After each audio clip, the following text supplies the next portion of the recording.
తాగాలే ఊగాలే ఈ పంత సాపేసుకోవాలి అన్నట్టుగానే గీ పోరగాళ్ళ ఎవ్వరం ఉంది. మత్తు వేసే గమ్మత్తుకు పోరగాళ్ళు షిత్తు అయితురు. రోడ్డు పొంటి పోయేటోళ్ళను ఆగం చేస్తాండ్రు. అటెనక ఈపు చుర చుర వేసుకుంటుర్రు. గలాంటి ముచ్చటొక్కడి తీసుకొచ్చిన గదేందో మీరే చూడుర్రి.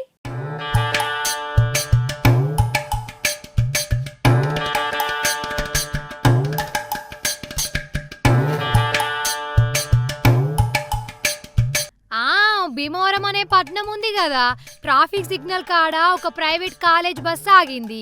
బడి పోరళ్ళు ఈ స్కూల్ పోతుర్రు. అటెనక నుంచి ఒక చిచోరగాడు పుల్ల దాగి అత్తాండు. ధర్నా పోయేటోడు పోక ఈడి మెదట్ల ఏం పురుగు మేస్తుందో ఏమో.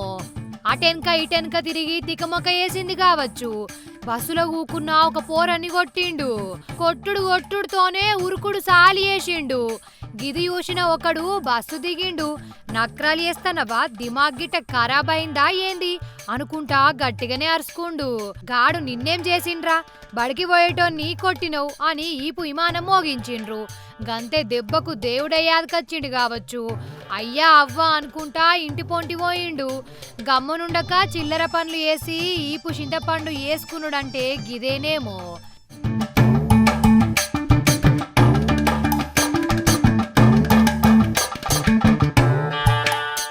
చిన్నోడితో పెట్టుకో పెద్దోడితో పెట్టుకో, కానీ నాలాంటి తింగరోడితో పెట్టుకుంటే గట్లనే ఉంటది మరి. మత్తిచ్చే కిక్కులు చిల్లర ఏషాలేస్తే పక్క బొక్కలు సాపి వేసుకునుడు గిదింట్లనే మంచి గమ్మత్తి కిక్కుంటదంటారు. అన్నిటికీ గిదే చక్కటి ఉదాహరణ పోన్రి. గి ఈపులు సరసుడు, సేతులు గోకుడు, మన్ను బిస్కుడు, అటెనక దెబ్బలు తినుడు గిదేం పండ్రా నాయనా అంటుర్రు గిది చూసినోళ్ళు.